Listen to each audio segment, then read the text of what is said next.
Welcome back everyone to my Let's Play of Final Fantasy II for the Nintendo Famicom system. Last episode, we found out that Layla had survived the Leviathan attack when we went back to visit Castle Finn.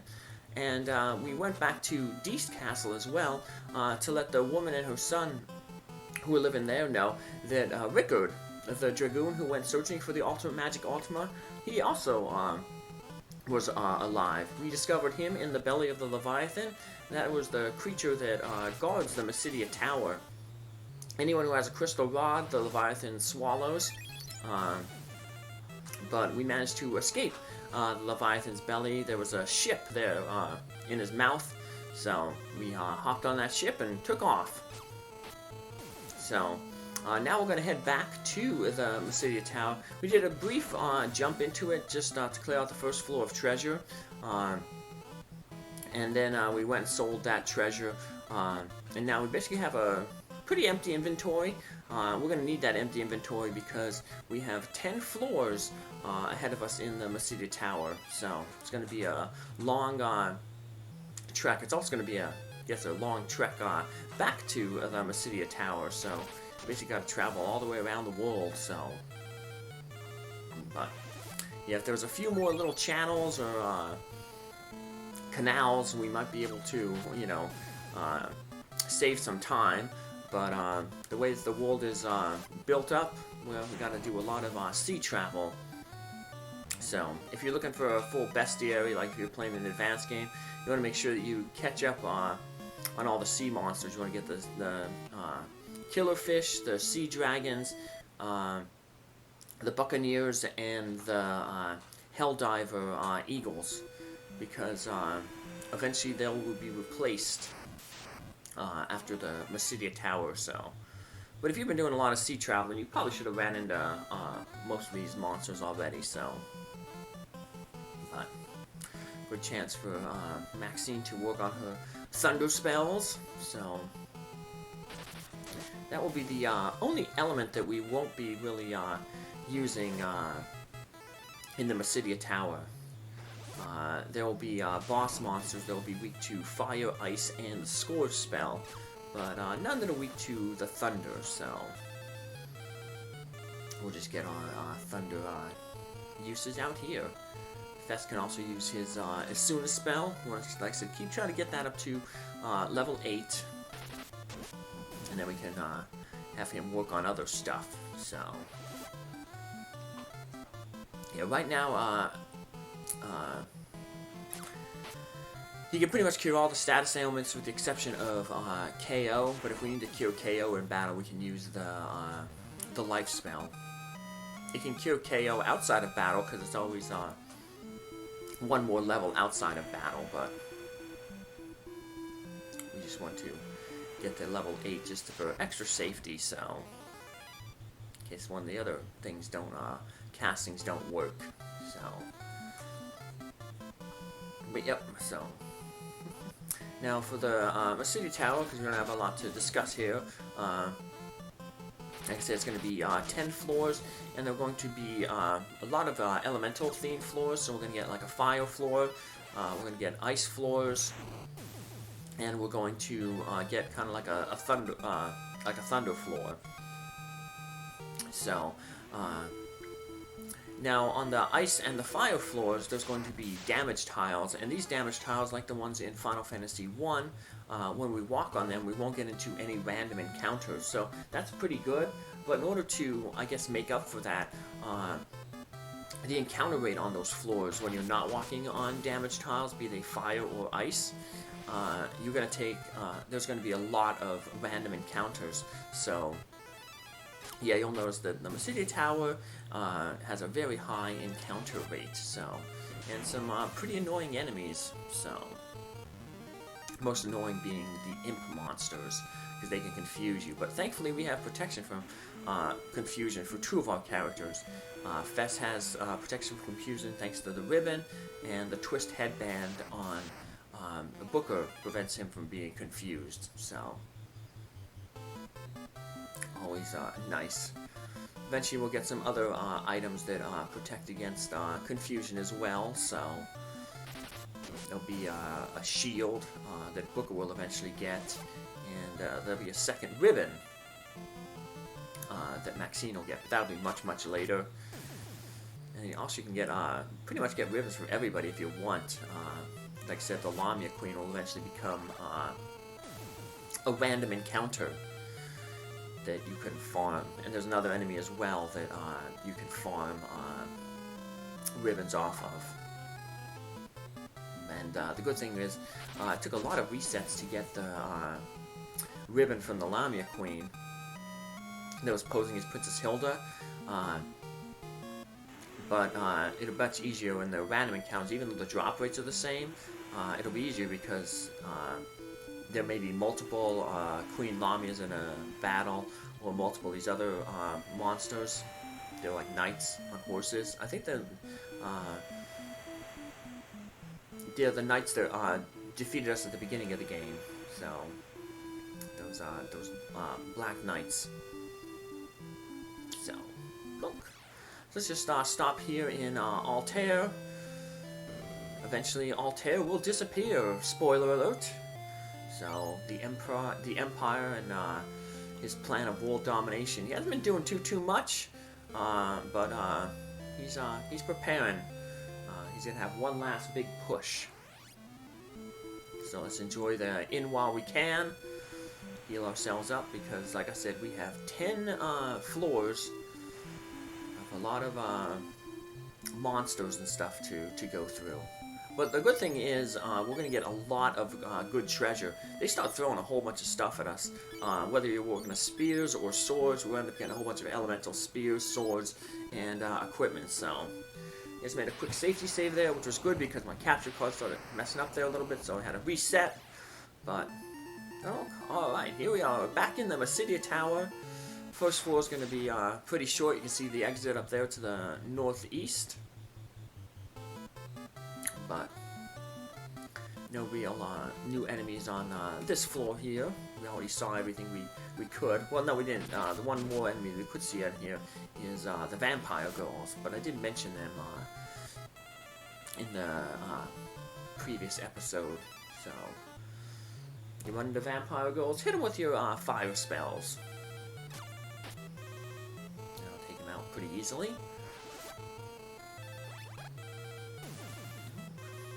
Scourge will use, like I said, if you run into an enemy that doesn't have an elemental weakness, probably just use your Scourge spell, because less enemies have an elemental weakness to Scourge, so you're most likely going to encounter enemies that have an elemental weakness. So your other spells will be just getting, work from those battles. Where Scourge, yeah, there's very few enemies that have that elemental weakness, so might as well use it when you can. So, one of the bosses, though, will have Scourge as its elemental weakness. So, the last Gigas, the Thunder Gigas. So, I guess they're kind of opposing elements. The Thunder and Scourge, how Fire and Ice are opposing elements. So, but we don't want to get to run into a poison Gigas, so no poison Gigases in this game. So, would they be called Scourge Gigases? I don't know. But, donk. Fess gets some magic power and some MP. Maxine with her intellect. It's always good. Fess, we can still use more magic power. Magic power determines how many magic points you get when you get MP up. So, and here's that vampire girl here. So, we just take her out pretty easily, like I said. With when they come solo, they're pretty easy,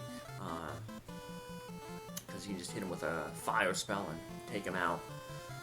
But you probably won't need to use a fire spell with this one because there's only one of them. And we get a preemptive attack too. So, yeah, building up all that agility on Fess there. Is what causes those preemptive attacks.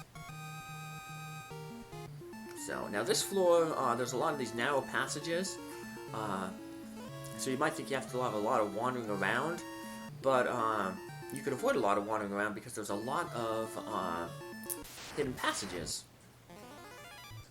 So, we got a flame bow and a flame spear. They'll be useful in upcoming floors. Well, they would be useful if we were using spears. We already got a flame bow, so... But, yeah, we got a fire floor coming up here, basically. Well, this is kind of fire floor because it's, you know, you can see the floor is kind of red. So it's unfortunate we don't get any ice equipment here to deal with the fire boss we're going to get to, but we got a whole bunch of fire stuff to deal with the ice boss eventually.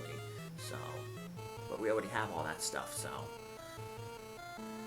But, yeah, we'll end up getting, the standard is we're going to be getting, like, you know, fire weapons and fire armor. I mean, elemental armor and elemental weapons. So, like, on the fire floors, we'll be getting fire equipment, weapons and armor, and then on the ice floors, we'll get ice weapons and ice armors. So, there's that one difference, though, remember, that the body armor protects against its own elements. So, fire armor protects against fire, ice armor protects against ice. So, I used to, I know in Final Fantasy 1 and Final Fantasy 4, I used to make the mistake, like, you know, I'd have somebody with an ice shield and ice armor on when I should have had them, like, switched off. Or someone would have the fire shield and the ice armor, so they get both elemental protections. But I guess with, like, my OCD, or I just, like, oh, I got a new armor. I got the ice armor already. I should put the ice armor on, even though I'm using flame mail. But that's why I noticed when I did my Let's Play of Final Fantasy 1 with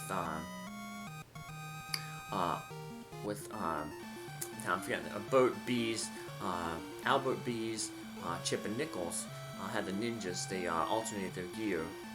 So Chip and Nichols, one had the flame armor and the ice shield, the other had the ice shield and the flame armor to get the elemental protection from both. So, alright, we got these creatures again.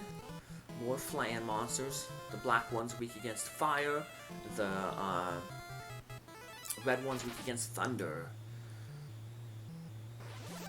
So we might be able to take out even the red one with fire with 2 castings. So we'll need 2 castings to take out the black flans. Now fire and intellect isn't high enough to take them out in 1 hit, unless if we multi-target. You know, multi-targeting cuts things out by 1/4. So even if it's only 3 targets here, it's always divided by 1/4. So man, Fess is as soon as just not doing too good there. So gotta cure that poison off. Blink. Hoping also for maybe the lucky critical hit. Critical hits are basically the only way we're ever going to damage any of these flans with regular attacks. And even then it wouldn't do too much damage. Remember, critical attack, I think they said the critical attack rate in this game is just a fixed 1%, from what I've read. And basically what it does is just eliminates the enemy's defense from the damage equation. So basically all you would do the, your weapon, your attack power and damage to the enemy. So, yeah, all those flan-type monsters have 210 defense. And, yeah, basically, even with the best sword in the game, the strongest weapon in the Masmium has only an attack power of 150. So, adding all strength bonuses and stuff like that, you're never going to get higher than, you know, the 210 attack power. So, some more good old werewolves. So, I always like the were-rat creatures in Dungeons & Dragons. I know some, they had books, some of my buddies had all the books and stuff. And there were some things that said you can do like alternate characters, like rather than being like an elf or a dwarf or a human or a half-elf, the standard races, gnomes, hobbits. There were some that would allow you to be monsters and play as monsters. Then you just, some of them, of course, you know, because monsters have special abilities, you would start at like a higher level, but like, so one of them was like a were-rat. I'm like, that'd be cool to play a were-rat. You'd have to, your character would basically start though like as a level 2 character, because the were-rat's abilities basically gave it like an extra free level. So that's how they kind of balanced that game.